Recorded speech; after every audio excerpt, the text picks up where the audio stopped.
All right. Hey, folks, John Kelly, welcome back to the Law Enforcement Life Coach Sometimes Heroes Need Help podcast. I'm sitting down with Gary Edgington.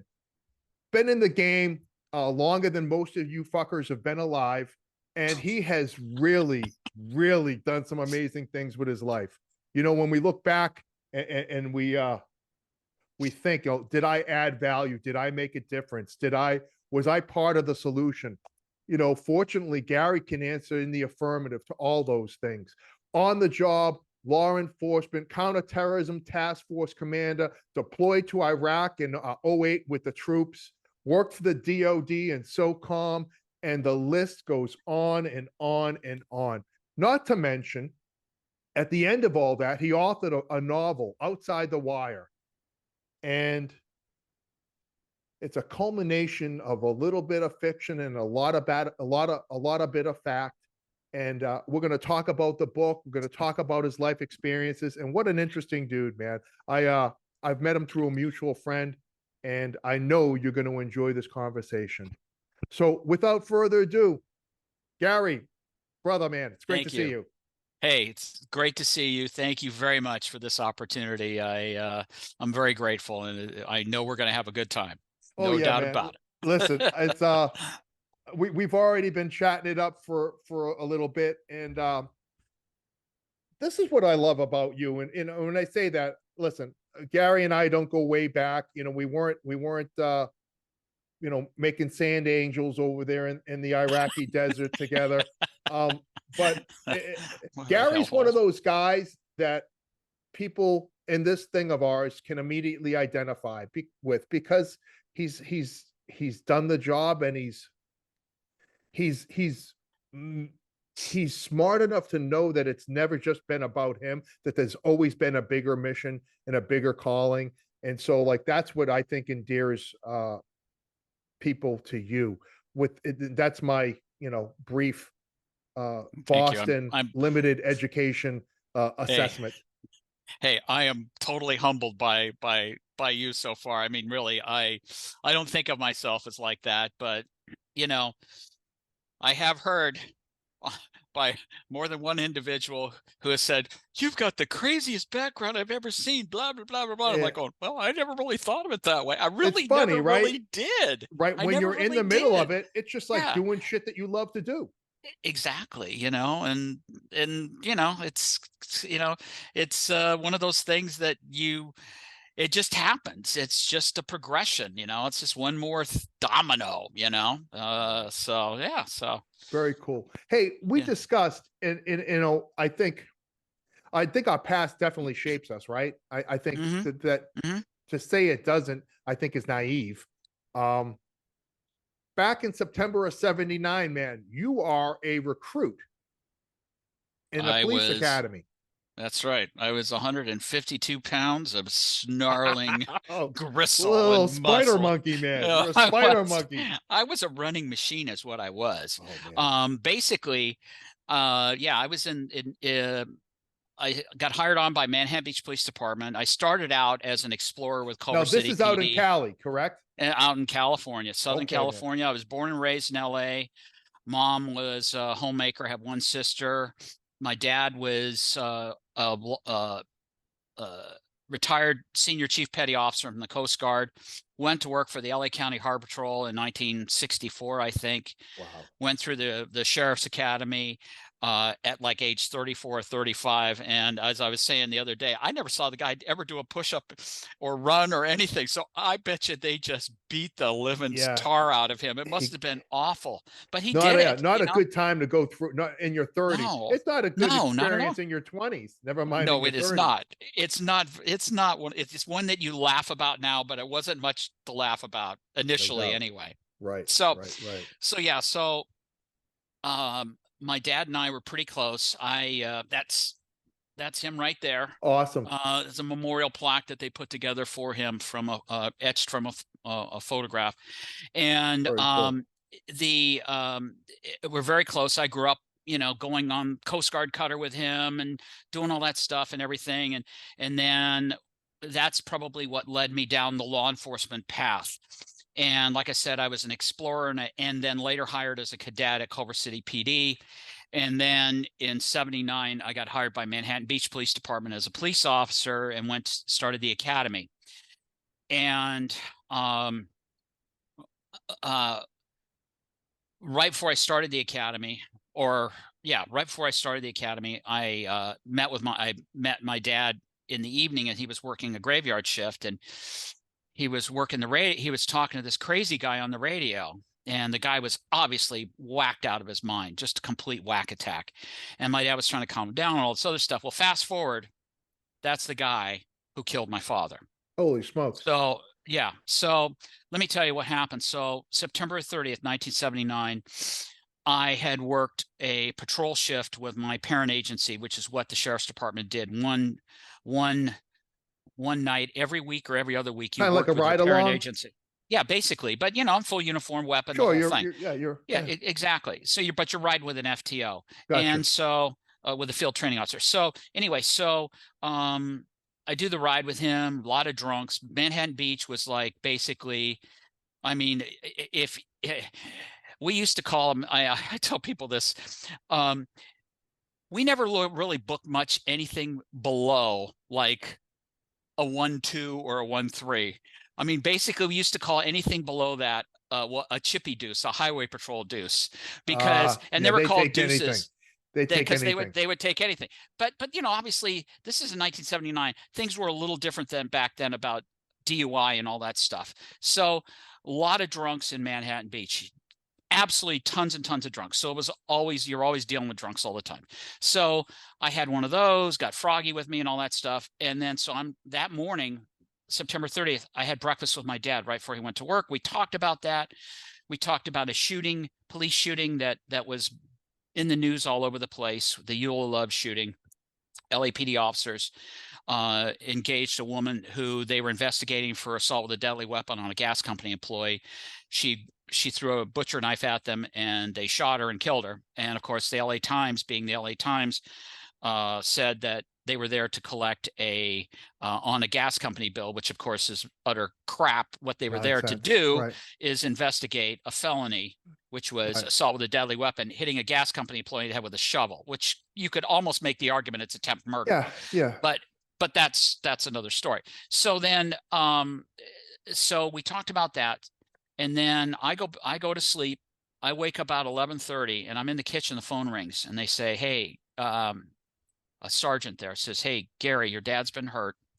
He's at Marina Mercy Hospital. Can you get down there?" And I said, "What happened?" He rode a 3-wheel motorcycle, and because they had to ride through these little narrow passages along the harbor there in Marina del Rey, where all the boats and the slips and all that crap is.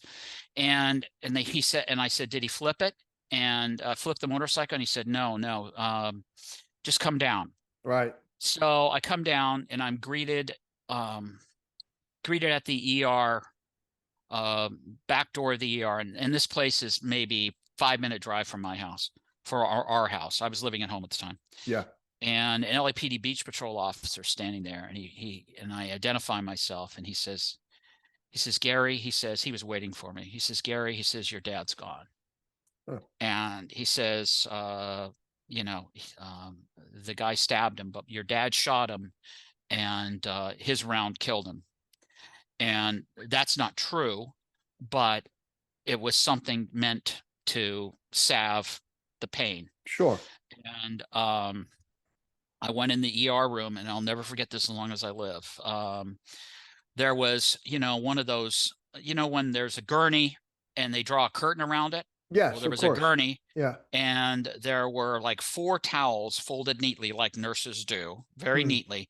And my dad's boots were on top of that towel, those towels. So I know he was behind that curtain. Right, of course. So basically what happened was, the way it actually happened was, the incident occurred was, my father was cruising on patrol and pulled into this parking lot, and a young woman approaches him, who I have talked to, who was an eyeball witness, who was never actually interviewed by the police, the investigators. But anyway, and just as she's approaching him, this guy that she was going to go talk to my dad about, who was holding a knife and threatening her, starts approaching him. And he doesn't really realize it at first because he was hard of hearing, because he'd spent 20 years in an engine room in the Coast Guard, and he couldn't hear really well because the motorcycle's running. He's wearing a helmet, blah, blah, blah. So then he turns around and he sees the guy, and he gets off. He sees the knife. He had a 3-inch bladed buck folding hunter knife, not a big knife. Right. And he gets off the motorcycle, and as he gets off the motorcycle, she says, he's starting, as he's pulling his weapon out of his holster. And you know, those motorcycles are cumbersome because their ass end is very wide. Sure. So you're getting off the motorcycle. It's not easy. It's not like you can just No, bounce I off, was right? I was a motorman for many years. I know. On a regular bike, it's Yeah. not an easy thing. On those Exactly. big trikes, Exactly. it's even more difficult. Exactly. So he has a Bianchi brake front holster. He's pulling his revolver out. And she says he's hesitating as he's looking at this guy. And he's kind of backpedaling and pulling out his gun all at the same time. And he trips and he starts to fall backwards. And the guy breaks into a run. And my dad fires a shot at about 7 or 8 feet and hits the guy in the left hip. And he didn't break stride. He stabbed my father in the solar plexus with the knife, and then climbed on top of him, and then cut his right carotid artery, and then worked him over with the knife some more. And then he picked up my dad's gun, emptied the shells out of it, and took off. And he was engaged by 2 sheriff's deputies who were responding to an officer down call. And he tried to assault them, and they capped him and dumped him. 128-foot shot, which was a damn good shot. Holy smokes! Yeah. Yeah. Well, that guy's a good shot. Yeah. Right. So, and thank God that happened, He because made I'm it not count. sure. Yeah. He made it count. And I'm not sure that I would have been able to talk about this if I had to deal with a murder trial. Well, basically, this guy had already been in court before for attempted murder. And my father was one of the responding officers on that call a couple years before, and had been sent to a state mental hospital for 18 months for attempted murder, assault with a deadly weapon on a peace officer, blah, blah, blah, blah, blah. 18 months he served. They handed him a supply of Thorazine and told him to self-medicate, and they let him go. And this is what happened. This is in 1979. This is 1979. I don't know. Right. I don't know much has changed, Gary. It might be worse, actually. It might actually be worse. I don't know that he would have done 18 months. Yeah. Today. It's really, people don't seem to understand that it's always the same offenders over and over again. These guys, they don't suddenly, every once in a while somebody will go, oh, I see the light, I'm going to be a good person now, blah, blah, blah. But most of the time, these guys like criminal behavior. They enjoy it. They like the rush that they get from it, and they can continue to pursue that life. Right. So that's your introduction. That's your introduction to the Thin Blue Line. Holy that smokes. Is my introduction. And there is a moment at the reception after the funeral, and one of my dad's partners comes up to me, and he says, Gary, he says, it's up to you now. He says, you got to get those people off the street. And I've obviously never forgotten that. I can picture that moment. And Tom was his name. And Tom, anyway, so basically, there are a couple things that I think are takeaways from this incident that are really important. And one of them is, being aware of your surroundings, and also being very trained with your equipment. My father, when they would qualify, they didn't qualify from the leather. They qualified from a shooting bench as if they were at a public range. Target shooting. That's what they did. They did target shooting, because that's what I was doing in the academy too, except for the specialized training. That's what we did. Right. And so he's not used to pulling this gun from his high security Bianchi holster. So Under there's duress. a problem. under duress, which is a whole other set of issues. Yep. My father always shot single action. So I know damn good and well that when he cocked the hammer on his revolver, the gun probably went off before he wanted it to. He probably was probably swinging up and probably was going to pop him in the chest with it. Right. I imagine that's what he wanted to do, Mm. but it went off before he wanted it to and hit the guy in the left hip. And um, and also there's another cautionary thing here, and that is something that we're all dealing with all the time, and that is the influence of the media on street policing and the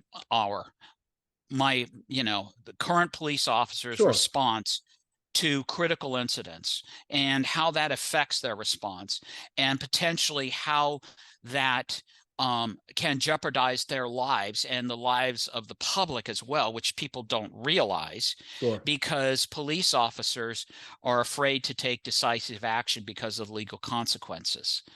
And That we all hesitation. know that Yeah. hesitation, and there was a moment's hesitation with my father. It wasn't as pronounced as I originally thought it was, but it was definitely there. She said she saw it. She saw it in his eyes. Mm. And I know what he was thinking. He was thinking, I am faced with an idiot that I know with a knife. And we were just talking about the Right. whole knife thing. The whole knife thing, and Exactly. Yeah, he's going to be the poster boy for exactly. police corruption and excessive use of force. And Oh yeah. And there was a police commissioner with the LA Police Commission who ended up being a Supreme Court judge, who actually said, when he was talking about the Eula Love case, he actually said that he didn't understand why the officers didn't let the knives simply bounce off their vests. people are Can you absolutely insane. imagine how Yeah. absolutely idiotic that is? That is beyond idiotic. Right. But this doesn't surprise you, and it doesn't No. surprise me, because I've heard people say those things before. Right. You know, people who have no understanding of reality don't believe that a knife is as dangerous as a firearm. And a knife in a close situation, is defined as 25 feet, 30 feet. You're going to get cut unless you get the $1 million shot and drop the guy in his tracks. He's going to be on you, Yeah. and he's going to be all over you before I he think stops. I think people even listen. This is in '79, and there was hesitation because of the reporting of stories and Hmm.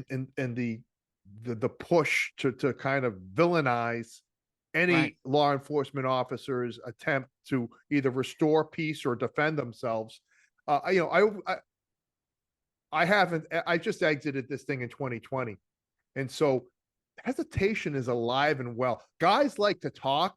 Oh, I'd rather be carried by 6 than tried by 12. Okay, that's great. But Hmm. when we watch videos of people dancing around, not taking swift, violent, decisive action because they're afraid of the optics, universally from the East Coast to the West Coast, we don't have um hesitation is an issue that was present in '79, and it's present more than ever now in 2023. Right. Um, Exactly. and And what I was going to say is that um, that officer out there at 2 or 3 o'clock in the morning who sees that obviously very suspicious automobile driving through Mr. and Mrs. America's neighborhood, and is afraid to stop that vehicle that he knows damn good and well is up to no good because of the objective symptoms of of criminal behavior, but he lets it go, and they go on and they drive down the street, and they break into a house, they break into the cars, they do whatever.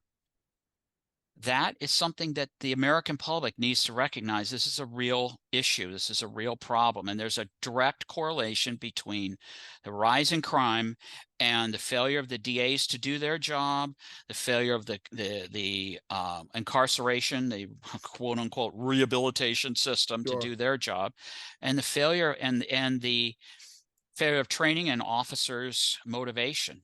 You know, I When believe, you try to villainize the police and right, make them out to be the criminals, their response is quite simple. We'll stop doing what we're blinders. supposed to do, and then you can Exactly. deal with it. Public, you And can unfortunately, that's exactly true. look outside your Exactly. window. Look Yeah. at the mobs of Yeah. people and lawlessness just doing whatever the hell they want. And unfortunately, Gary, I think it's going to get a lot worse before it gets a lot better. Well, why wouldn't it get worse Right? too? I mean, what's out there, except for certain places like I can't think, I always forget this guy's name, the sheriff in Florida that Brady is Judd. like Grady John. Yeah, Every yeah, the dirty Harry of our day, the hero of every law enforcement right. officer, that basically, unless you are in a jurisdiction where they believe in the rule of law, and they believe in protecting their law enforcement officers and enforcing the law in a professional manner, Yeah. you're going to have these kinds of problems. And store takeovers and all of that stuff. That's just the way it is. It's a sad So commentary what's until the solution, Gary? What's the solution to that ever present problem? I know it's multifaceted and there it is no is one size fits all, but what's one what I like to do is I'd like to give the guys on the street a tool, something that universally they can implement to better their situation, knowing that they don't have control over the DA or the media, that they have got only thing they have control over is themselves and their actions. What's one thing that you think? Um, yeah, look, this there you go, holding up this the pen. this is the most powerful tool that any law enforcement office, and this up Yeah, I was here, gonna say, yeah, are right. the two most powerful tools any law enforcement officer has at their disposal. Write good reports, anticipate where the defenses are, and write your reports to close those defenses. It's the way I did my investigations. I always thought, how is the public defender, how is a defense attorney going to look at this case? And I engineered my cases to close those doors. And Proper documentation. don't write these reports cited, sunk, same. Those are Right. worthless. Nobody can do anything with them. They're junk. You do thorough investigations. You take your time. You use your head. Don't fudge. You almost always, if you are smart and you know the vehicle code and the penal code, you will find a lawful reason to stop almost any car. And if you have a lawful reason, conduct your investigation in a lawful manner. You're not going to, and do the right thing. I know it's hard sometimes. Sometimes we're all human beings, and they get in your face and they want to do this and that, and they tell you all kinds of stuff, and you want to get back in their face, but you can't now because you got a little camera on your Right. chest. Yeah. you know. Everybody's got a But camera. Yeah. everybody's got a camera. But um, I think that and also, um, in order to reverse the stigma that law enforcement has has been attached to law enforcement, I think law enforcement also needs to recognize that there's been some serious failures in different agencies, and anybody that's been on the job for 5 minutes can tell you that there are training, selection, and supervision failures in any of these big incidents. Sure. Brooklyn Center, the poor female officer who shot the guy mistaken, thinking she was using a taser. Right. That's a training issue.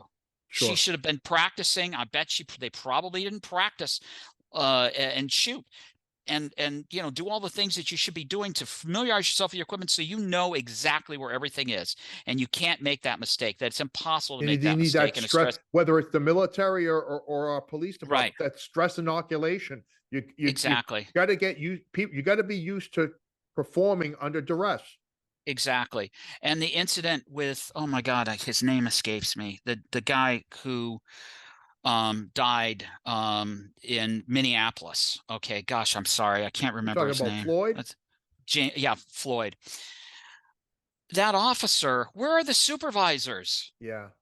Once the guy that is, whole George Floyd thing yeah, is, I yeah, mean, that's a whole shit show it to begin is. with. It Um, is. um, and there's different. There's a bunch of false narratives that came from Absolutely. that, but the optics of it, It we'll looks agree that the optics were horrible. are awful. They're Right. awful. And if there'd been a field supervisor there, they would have recognized that and Right. said, okay, we got to diffuse the situation and make and clean this up right now. Yeah. Okay. And sort this thing out. And that thing in Memphis, I mean, what the hell about that too, where they beat that guy to death? It's Yeah. like, holy shit, what the hell's going on here? That's a failure. That's probably a failure of supervision and also selection, from Right. what I understand, from what I've heard. So there are issues that law enforcement needs to address themselves. But I 100%. think, but I think also though that the public needs to understand that that law enforcement is it's a big bad awful world out there with wolves and really bad people who like hurting really nice people, and the only thing that's going to protect you from those bad people is that scared kid out there with a badge and a gun who is sworn to protect you. So recognize that and respect that, and and and cooperate. Yeah. A lot of these incidents, if people would cooperate, Gary, a lot of these incidents would never, not a lot of these almost incidents. all of Oh, them, all I of them. would argue unequivocally 99.9% of the situations that occur where a officer and or citizen or suspect gets injured is completely due to a lack of Absolutely. following lawful instructions. Absolutely. And criminal behavior on the part of the Of suspect. course, if I mean, they're on the offensive, of 100%. exactly. Drugs, alcohol, combination thereof, blah, blah, blah, running from the police, failure to stop, warrants for the felony warrants for their Just arrests, not good all of that people. stuff. Not good people. Exactly. Right. Exactly. Doing what they do, which is Right. not good things. So anyway, um, so here's the thing that it's really, and it never occurred to me at the time because it was a different age. But now I know that it's really not good. I never got any kind of counseling after I that was going to happened. say, Gary, so, Never. No, nothing. this is Straight 79. back to the academy. Yeah. Okay, kid. Hey, you know what? The pat on the back, and the torch is now yours, kid. You Yeah. need to pick up this fight for dad. Yeah. And Yeah. pretty much that was it.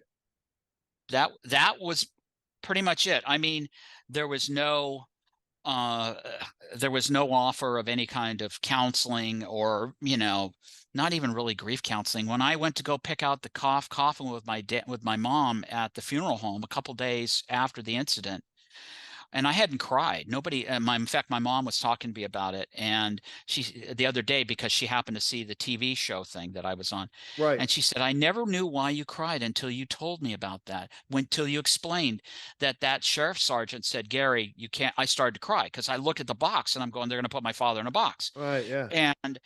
and I started to lose it. And he put his hand on my shoulder and he said, "Gary, um, your mom's here. You got to buck up. You got to buck up." Yeah. And so that's what I did. That's what Right. I did. Right. And and and it was always right here. It was just right here all Sure. the time. You know, not anger or anything like that, just profound sadness and confusion, you Sure. know. And when I was in training at Manhattan Beach, we had two crazy guys armed with knives, and one of them we almost had to shoot. It was Mhm. damn close. It was Right. pretty scary. And I would have been the one to shoot Right. because my training officer had his baton and had his flashlight. We didn't have anything fancy. We didn't have spray. We didn't have tasers. We didn't have any of that stuff. Right. And it was that and my gun. And I'll never forget looking at my 45 going, holy shit, this is really real. And I was Right. going to have to shoot a naked kid armed with a butcher knife. And fortunately, that resolved itself. But Right. I remember afterwards people coming up to me and saying everybody was wondering what was going to happen if you were going to, if you were going to hold it together because of what had happened to my father and edged weapons and all that stuff. Sure. And nothing occurred to me otherwise, just like it never occurred to me to quit. Right. People have asked me, why didn't you quit? Why didn't you, hang it up after that happened? And it never occurred to me. Right. Never crossed my mind. I worked too hard to get there. Quite And honestly, it wasn't even an option. You were keeping your father's legacy alive. yeah, it basically, yeah. And I was, doing something that I worked at for a long time and Sure. wanted to pursue. So, um, that impacted my career in a lot of ways, and obviously impacted my psyche in a lot of ways Sure. that I wasn't aware of for a very long time. And it wasn't until just recently that I actually ever got any counseling Wow. and therapy on that. And so for a very long time, I've had this inside of me, and every time I would recount this story, I would really sometimes I get pretty emotional talking Of about course. it. And now, because I've had some therapy, I can talk about it. It still hurts and all of that. Never gonna not. Never not. Right. Exactly. But I can, it's not, it's instead of being right here, it's down here somewhere, Sure. that level of, and it would take a lot for it to come bubbling to the surface again. Right. And it's made me a better husband, a better father, better all of those things because of that. And I didn't know really what was going on. I didn't really recognize what was going on, and the profound, deep hurt that I was carrying with me for Sure. 30, 40 years, Hey so Gary, your story is unique to you, but man to man, you just described the vast majority of the people that you and I work with. That yeah. we maybe not the loss of a father, but we have had these things impact our lives over our careers, and suck it up. There was never even a thought of talking, discussing, dealing with, and we stuffed it all in a box. Yeah. And that box for many of us is just is overfilling. And so you, after 30, 40 some odd years, finally got some therapy and counseling Yeah. um hmm to help you better Yeah. understand and learn and grow through that. If there's hmm somebody out there that's, like, they know they should, hmm they know there's something wrong, they know that, what would speak to them real quick, if you would, before we move on about that, because this is something that anybody that hears your stories, it's a fucking no-brainer. Like, yeah, you need to talk to somebody about this, man. That's messed up. Yeah. Um, you know, No. but Yeah. there's tons of guys out there that have been exposed to trauma who just flat out refuse because the unknown of going through that process terrifies them more than the shit that keeps them up at night. What's something that you could share to kind of maybe give them some insight into, like, you need to do this sooner rather than later? 110%. Because as we both know, the alternative is chemical substance abuse or something else, alcohol, drugs, combination Cops thereof. don't have a problem with alcohol, Yeah, Gary. I and don't know if you yeah, know that. yeah, yeah. Unless it's a problem with running out. Yes, that's the problem, Gary. You've identified the problem once again, my friend. Holy Exactly. smokes. But Yeah, brother. but the fact of the matter is, you know what? I mean, there are more guys out there that you're working with that have probably availed themselves of some kind of counseling than but just people keep it inside them. Mm-hmm. I have been watching, since I started this whole book thing. I never listened to a podcast in my life until I started doing these podcasts. And I started watching these podcasts with these, tier 1 special operations guys, Delta, SEAL Team 6, and Green Soft guys, so Green Berets and, all the other groups and everything else. And these guys are talking very frankly about the demons that they carry with them. And these guys are the baddest of the bad. These Sure. guys, we wouldn't be fit to polish their shoes in terms of their unbelievable skills and abilities, but they're human beings like all of us. Mm. And, they have sadness and they have guilt and they have loss. And I've watched these guys talk, and they talk about, starting drinking and then, other things. And then finally a light comes on and they get counseling and it changes everything. It flips a switch, you know, and they also, they also change maybe their lifestyle too, you know, and all these things. It's a holistic approach. You have to do a lot of things, but I and you know what? Here's the other thing, and we touched on this before, is the stigma. Mm. Let's face it. Stigma was, when I came on, there was a huge stigma against it. The only time Sure. you went to the shrink was when you were getting hired or you shot somebody. Right. And that was really it, you know. Sure. And now they say there is less stigma.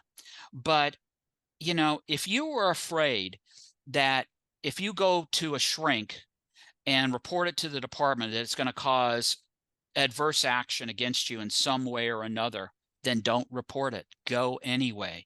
Mm. Do it, pay for it out of your own pocket. Trust me, brothers and sisters, it's a hell of a lot cheaper than a divorce or something even worse. Mm. Losing your mind and, and doing something dumb because you didn't get the help when you knew you needed it. So, even if you don't trust the agency, and let's face it, there's a lot of agencies out there Right. now that are kind of, I could understand why guys would be a little Of course. concerned about trusting them.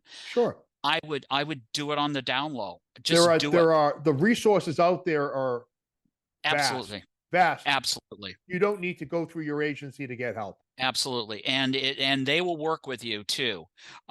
Because they know you find the right counselors that understand law enforcement and understand the stresses and the issues, the life and death issues Yep. that officers deal with on a daily basis, and the stress that, and the whole concept of critical incidents and all of that stuff.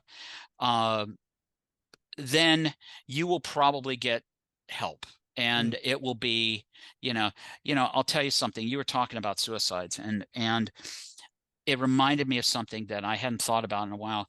When I retired, I worked for a fairly small agency, not a big LAPD size agency. I think there were about 500 special agents with the Department of Justice when I retired. When in the 15 or 16 years I was with that agency, we had 4 people kill themselves, 4 agents, at least 4. One was a supervisor. And that to me is insane. Yeah, Gary. That's incredible. And I have to go back, and I worked for a lot of agencies and have worked around a lot of agencies, and I can't really remember anybody in any of those other agencies. So there was something inherently poisonous in that environment to cause that. Yeah. I got to tell you, And Gary, statistically, brother, for every bad guy that kills a law enforcement professional, 2 to 3 yeah, take their own life. yeah. That's fucking insane. Well, you know what? I mean, sadly, the inspiration for this book was originally a rash of suicides that occurred on base with these young soldiers, and an attempted homicide at another forward operating base. And so it's so prevalent in the military, Let's save anyway, that. Let's save that for the let's end that for because later. I Yeah, want to get exactly. into the book. Exactly. You some great advice you're passing on to our brothers and sisters.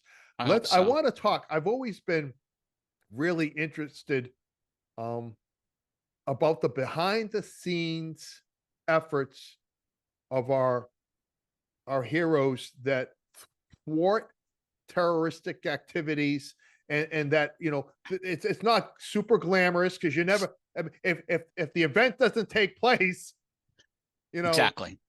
Nobody if knows. a tree falls in the woods and no one's there to hear it, does it make that a is sound? exactly correct. Well, that is exactly correct. And so you were a counterterrorism task force commander, and you hear this, and visions of Jack Ryan stop popping up in everybody's heads, and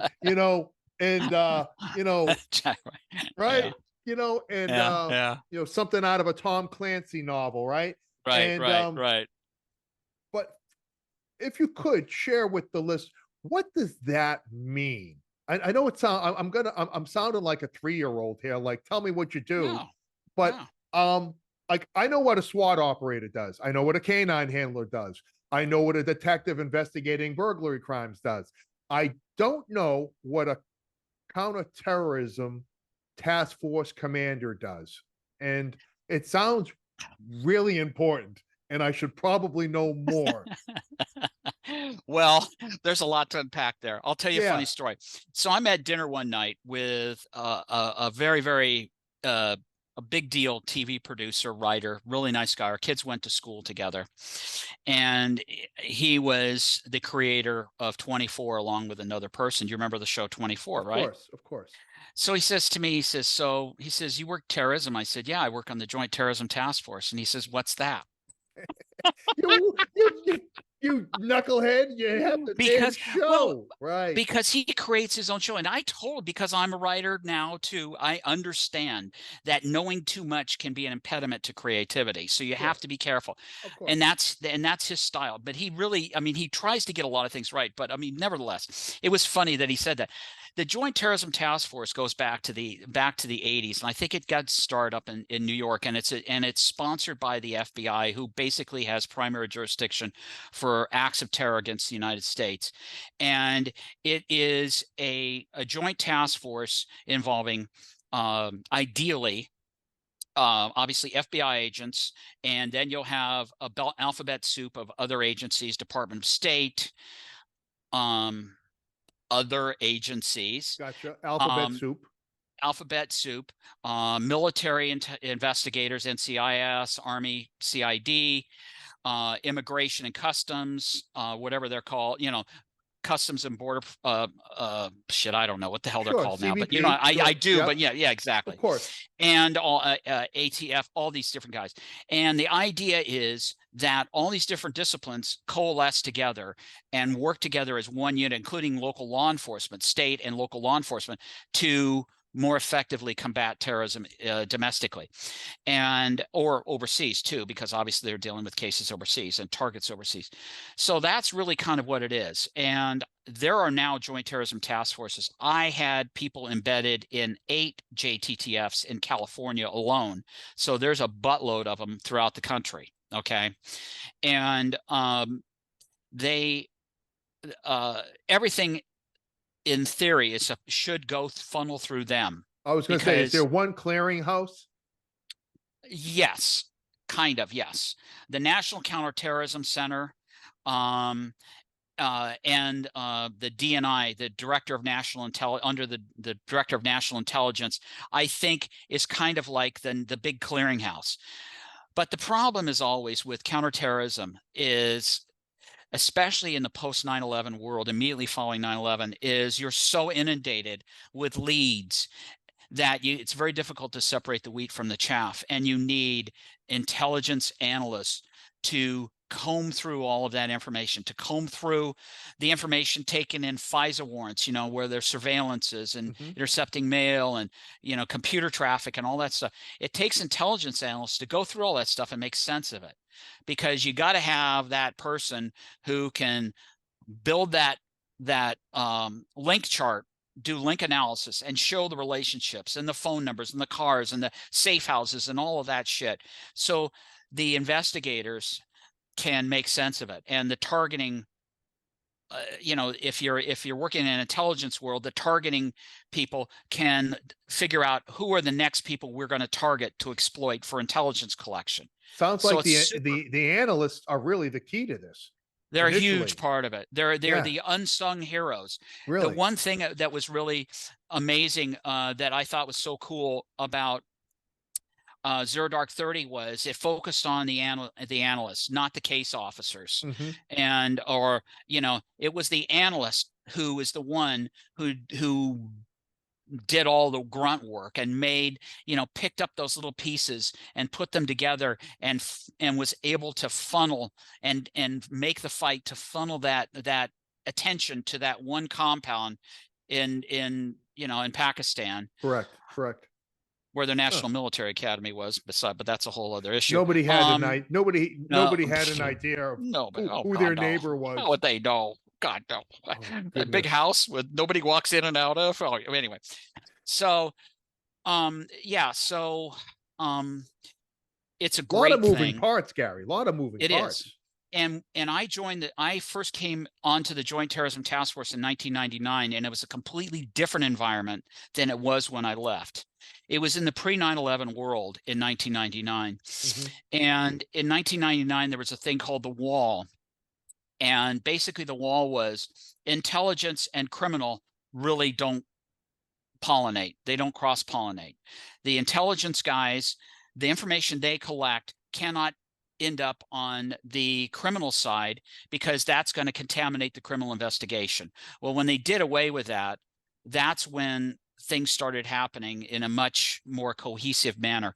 And also back then, the Bureau was kind of playing the old Bureau games of not talking to the locals really too I much. got you. And I mean, and that's just the way it was. And you know what? I mean, that's sort of the culture that agents were inculcated in agents when they were in Quantico. And I basically trained one FBI agent myself. I know, Yeah. he told me that. That's what they told Right. us. Kind of like You don't that really. that excerpt from The Departed. His Yeah. take on the feds. Yeah. Feed them shit and keep them in the dark. Treat them like Yeah, mushrooms. basically, yeah. I've heard that said about the Marine Corps. I heard it said about a lot of people. Exactly. But so when I walked into the Joint Terrorism Task Force and I got a sense of how it was working, what was going on and everything, I was thinking, God, this is not like any detective bureau I've ever worked in, where people talk to each other and they communicate. And that's how cases get solved in a detective bureau is the detectives talk, they have coffee, they have lunch, they talk, they go to meetings and talk to other agencies, and they put their shit together and boom, off you go. Right. But that wasn't really happening in that sense pre 9/11. And then about 8 months later, that changed when I think the assistant director in charge in Los Angeles got tired of complaints from the big players like LAPD and probably the sheriff's department too, and said, okay, we're going to change some things. So he brought in a whole raft of new supervisors, and overnight the whole environment changed completely, and it became a detective bureau like I was used to, where people Okay. talk to each other, work together, and you couldn't tell the difference between in that when you worked in that environment, you couldn't tell the difference between the locals and the feds. Everybody looked the same. Everybody worked together. There was no bullshit. It was Right. really a great environment. And You I can be hope to God effective. it still is. And I think it was very effective. But once again, it is it's a situation where, first off, you really cannot talk about your successes because it may expose your sources and methods. Understood. And, so you have to be careful about that. And sometimes you basically don't have anything really solid. So so the national authority will say, well, we think the threat level is this and this because of this and this, even though we don't know who's responsible for it. They'll still do that in the hopes that the bad guys will go underground and not try and pull anything because they'll think the good guys know. A And lot that's of sort of a last resort thing. a But lot of misinformation and yeah, disinformation on both sides. exactly. Exactly. And also that plays into, it makes the bad guys start to wonder, we must have a leak here. Somebody's blabbing. So pretty soon, they start whacking their own or, calling them in or Right. whatever. And Either so way, that's it's a good win. too. It's a win. But so our mission with the Department of Justice, the California Department of Justice, terrorism task forces, was to put together, collect intelligence, develop sources, collect intelligence, and put together targeting packages for other agencies like the FBI. And we worked very, very closely with LAPD and LA sheriffs. And LAPD had a dedicated squad that ran with target packages that were put together by their intelligence people and our intelligence people. Okay. And they did a hell of a job. These guys were junkyard dogs, man. they would follow them to the ends of the earth to make that case happen. And they were great. They were really amazing detectives. Their best. They took their best go-getters from probably from major narcotics and Sure. other squads, and put together this group. Some of them probably went kicking and screaming because, when you work in narcotics, you don't really want to go run around and do this weird terrorism thing. What the hell's that all about? Right. But they did an amazing, amazing job, and they were just fantastic to work with. I can't say enough great things about them. That's good to hear. No, it's really true. And so that's what we did, and we developed information. We developed information on prison recruiting and passed it on to the FBI. That was early after 9/11. We had a source that was telling us that there was recruiting going on in lockups that were controlled by immigration, and so we passed that on. And like the Bureau at the time, Muslim recruiting. yeah, imams going in there and radicalizing inmates and encourage them to, move on to that next level towards becoming a jihadi. And so we kind of a perfect environment, huh, Gary? Well, no shit. Right? But wait till I tell you what happened. Okay. So I went in. Thank you for acknowledging my perception there. Yeah, no, it was. Hey, I mean, we're just dumb local flatfoots, but we can figure this shit out. So anyway, I bring this stuff in there, and I tell them about it. I tell them what we have and everything else, and they're looking at me like I've told people this before. They look like I had two heads and two tails, like I was some kind of whack. And they didn't believe it. They said, well, why would they do that? That doesn't make sense. Why would they recruit people in prison? That's not who you want for operations and all this stuff. And I'm thinking to myself, well, shit, exactly who you want. They have American passports. They're American citizens. They know their way through this culture, and they have a system. They speak English. Crime. Exactly. And they're pissed off. Yes. They're perfect. They're disaffected. Oh my goodness. But yeah, so fast forward probably 6-8 months later, everybody got on the bandwagon, and everybody had teams running around through the prison systems monitoring this shit and collecting intelligence and all that stuff. But back there initially, they thought that I was out of my mind. And this is even in the face of the so-called Al-Qaeda manual, which was seized in Britain. And I've heard, whether it's the real deal or not, it doesn't really matter to me. There is a whole thing about recruiting the brothers in prison to do bad things. And like you said, it's only common sense. It makes total sense to do that. So, but anyway, I digress. So you post 9/11, man, you're there's another, because we're still feeling the sting, man. We're still feeling the sting. Yeah. So there's a sense of urgency, like, when's the next one coming? Oh, big time. Big time. And we talked a little bit before we officially started. I think people got amnesia, brother. I think 9/11 is so far in people's rear view, and we haven't had another attack on American soil that we know of. There might have been some thwarted, but none that has been overly successful. If you would have asked the regular Joe or Mary walking down the street, list the top 10, top 20 concerns that you as an individual and we as a country face, I bet you terrorism isn't even on the list. I'm sure that's true. And there have been terrorist attacks that were near misses. The Times Square bomber comes to mind, and several other ones in the New Jersey, New York area. We had a terrorist attack in San Bernardino County.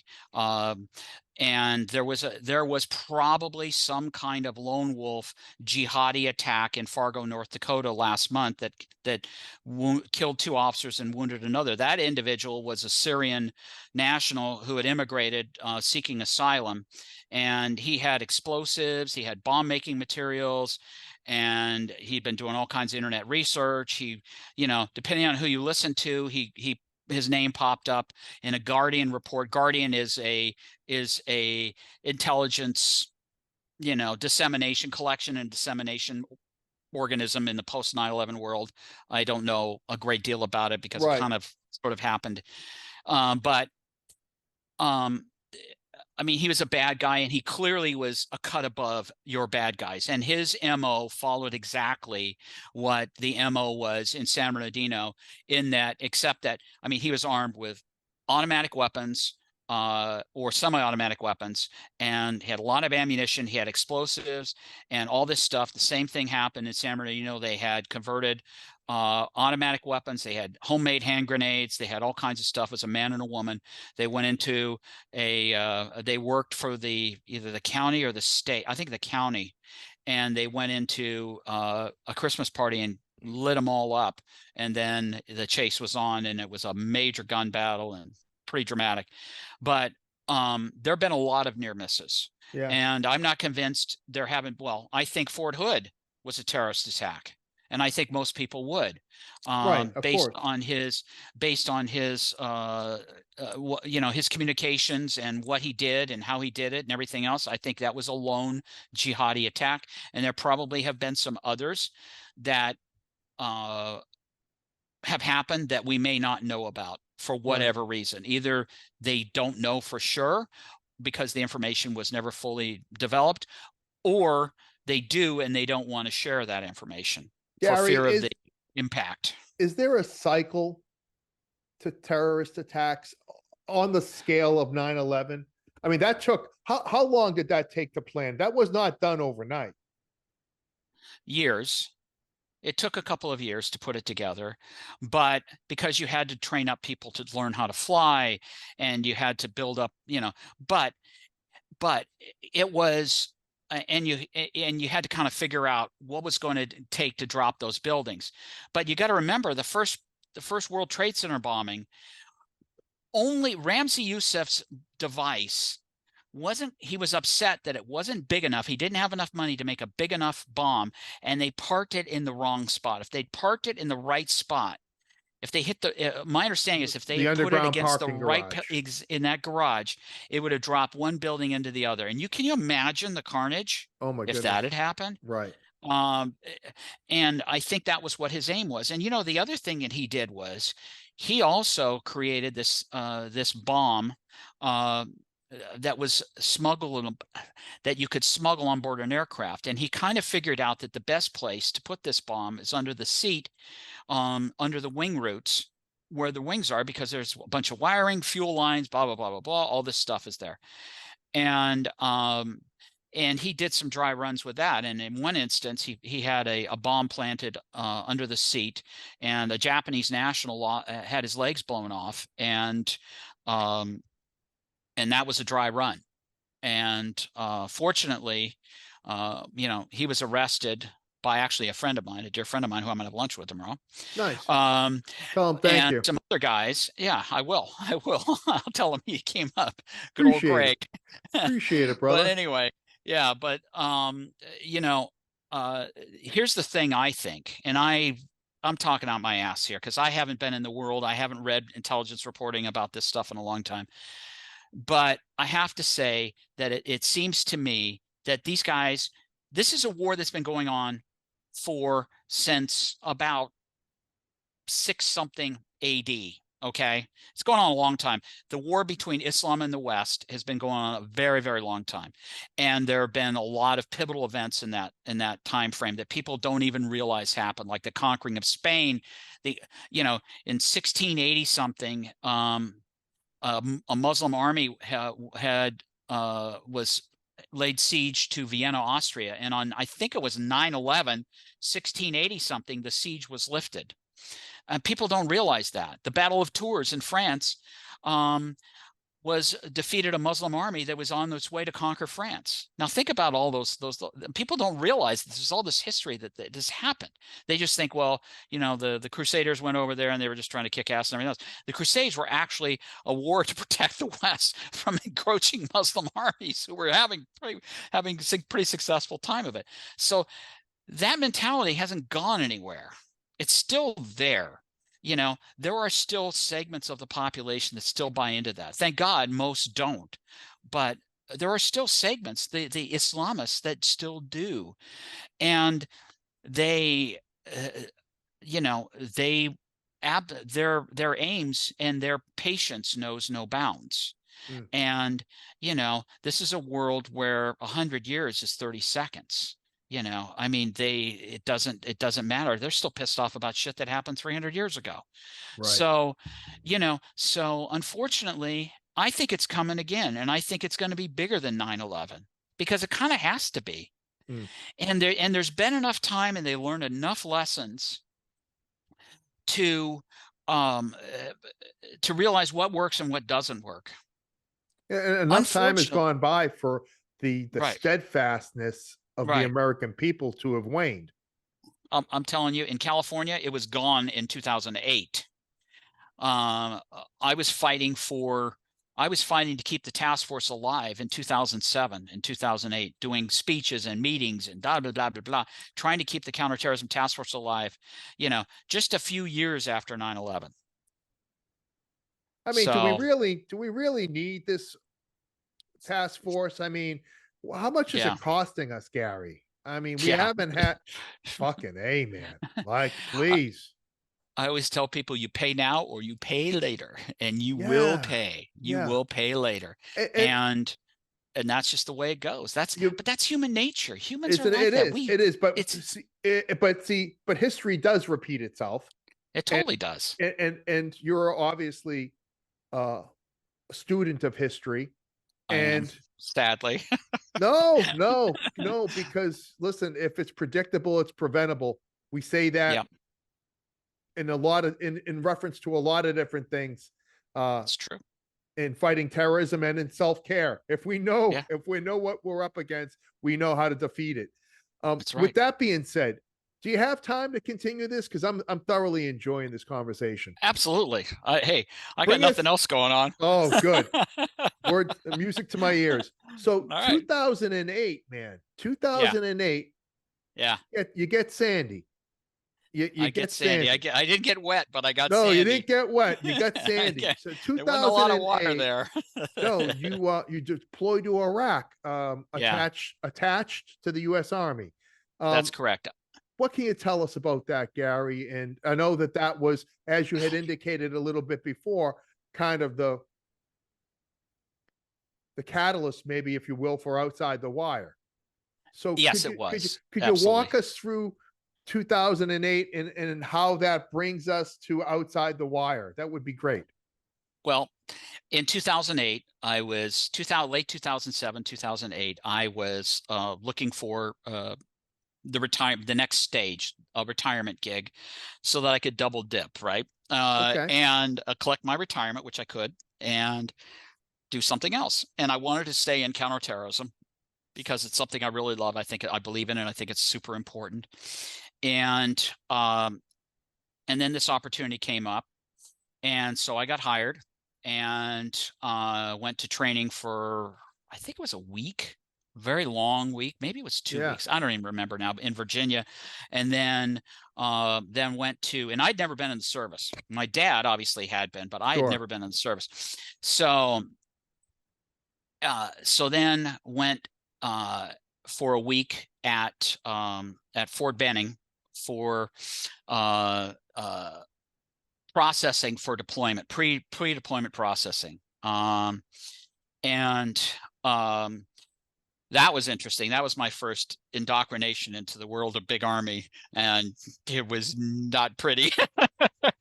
Full of confidence It after was, that, huh, my friend? oh my God. It was like, man, whoa, holy shit. How does this stuff work? And, you know, the guys in the army, they're just like, hey, this is just the way it is, you know. Roll with it, man. Hurry up. My dad used to say, hurry up and wait. And I Yeah. never understood what that meant until I did this experience. Now I understand. Oh But my anyway, God. so deploy um, to Iraq and get embedded with an improvised explosive device defeat cell of 10th Mountain Division.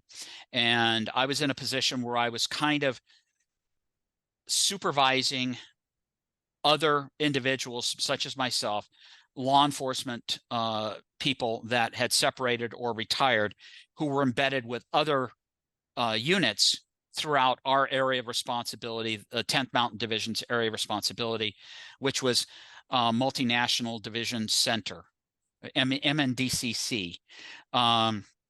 They got acronyms for every damn thing Yeah, you I can love imagine. acronyms, man. Yeah, Yeah. Oh my exactly. God. So anyway, um so it was a big culture shock for me.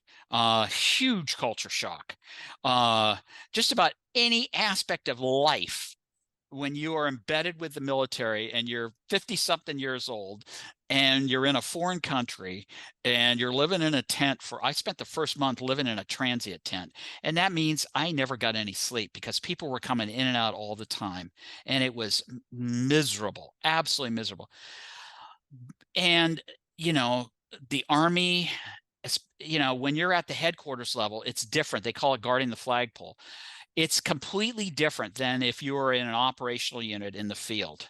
If you're in the field, the guys I worked with who worked in the field had an amazing time because they develop relationships with the guys, and it was a really, for me, I was in the rear with the gear a lot of the time, except for when I got to go out. And when I got to go out, those were the great moments. Those were the fun moments that I had when I was there. When I got on a Black Hawk and flew to another FOB to go liaison with our people there or whatever, and go out occasionally on an operation, and those were the things those were why I was there. Those are the things Right. I was interested in.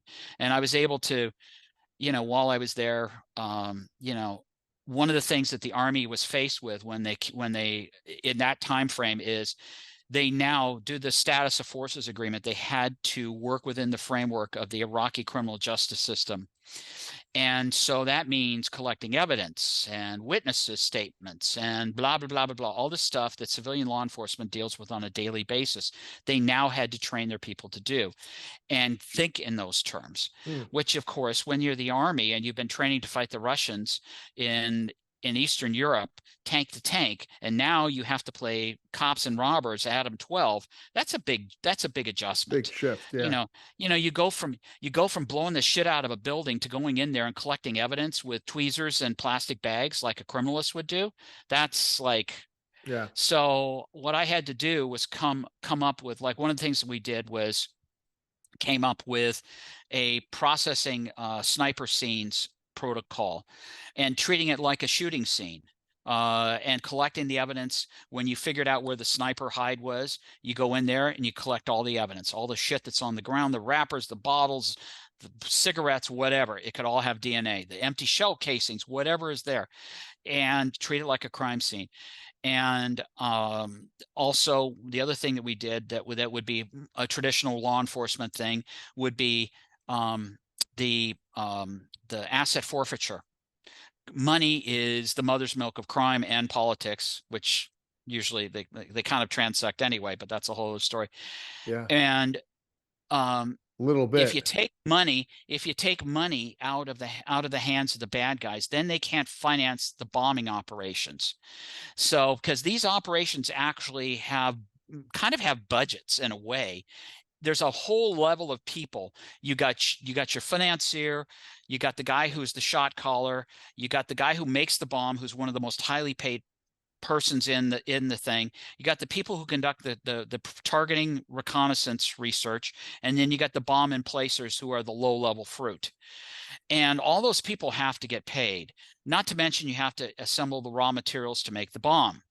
So there's a budget for a bomb. And so if you take their money away from them, then they can't make as many bombs. So, and the Makes Iraqi sense. criminal justice system actually had asset forfeiture provisions in place in the criminal code that were pretty draconian. I imagine. They were pretty draconian. The standard was not quite as high as it would be here. Right. But so hopefully they were able to take advantage of that. And so that's kind of the things that we did. And I did go outside the wire several times and experience life, in the field to a limited degree, not as much as I wanted to, but at least to a degree. So, yeah. So Outside the Wire, a novel of Murder, Love, and War. Yes. Fiction, or Yes. is it? Or is it? It's inspired. It was inspired by my events in my career or my experiences in my law enforcement career and my experiences in Iraq as an embedded advisor with the Army, and living and breathing at Camp Victory and the sights, sounds, and smells therein. Uh, all kinds of things. The mad shitter, the everything smelling bad, dust, food, all of it. Taking, you're 50-something-year-old guy taking showers with 20-year-olds that are built like friggin' Charles Atlas, I mean, all of that. Yeah, no awkward moments. No awkward moments. I mean, talk Yeah, about who's a shock. who brought their grandfather here? Who? Yeah, exactly. And I walked around in an Army issue uniform, an ACU, Army Combat Uniform, and I didn't have rank insignia. I had we all wore this thing that just simply said US on it, which other formations in the Army did too, that didn't want people to know their ranks, like Army CID or whatever. And so, well, it was funny at night.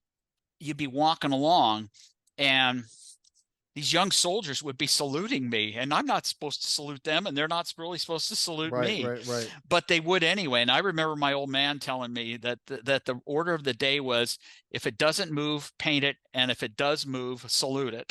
I remember my dad telling me That's what that. they So were subscribing to. exactly. So it's moving, salute it. So Oh my God. yeah, it was pretty funny. But it was one of the things that I wanted to make very clear in the book is how amazing our young men and women in the military are. We're so lucky to have them. We're so damn lucky to have them. Mm. They're smart, they're fit, they're dedicated, they're great people. The They young love men this and women that country. I work, they love this country. Some of them are doing it, to better themselves, and the only way they can afford college is to serve their country, and I just can't say enough great things about it. And that was one of the things I wanted to present in the book, is that undercurrent of respect for the kids over there. Not for Cinnabon, which is over there, which was terrible.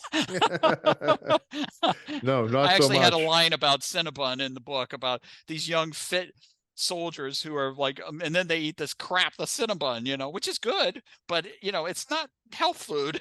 So kind of runs But contrary to the mission at that point.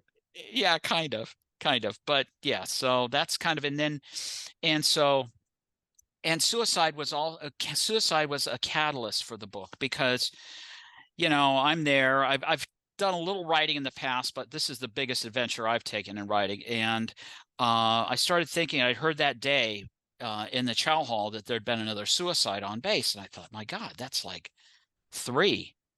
And then I was also aware, collaterally with that there'd been attempt murder at another fob, because I talked to my colleague who was working there, and we talked about it, so I was aware of it. And I thought to myself, well, what about if it's an old civilian retread like me, who's been hell, I was an investigator for almost my entire career, so Yeah, I'm a detective, of course. gets asked to help out, consult, or help out in a multi-victim homicide case. Not suicides, but this was a homicide investigation. So I brought that idea home with me, and I quickly nixed it, because even though it works for Agatha Christie, it probably wouldn't have worked for me. Mm. So I decided to make this a book about terrorism and international intrigue, which is sort of the areas that I'm interested in, and what I like to read. Mhm. I was a big fan of Tom Clancy and many of the others in that genre, Brad Thor, etc. And so that's what I wrote. And it took a long time to get to this point right here with this bad Something to be boy. proud of, man. But I am very proud of it. It was, they say you birth a book. Well, I got to tell you, you do. It's definitely that. And the hardest part of a book, people always ask me all the time about this. I always say the hardest part of writing the book begins after you write the end. which, by the way, is not in the book. There's no Yeah. the end in the book. It was in my manuscript, but it's not in the book. Didn't make it to the book. It doesn't make it to the book.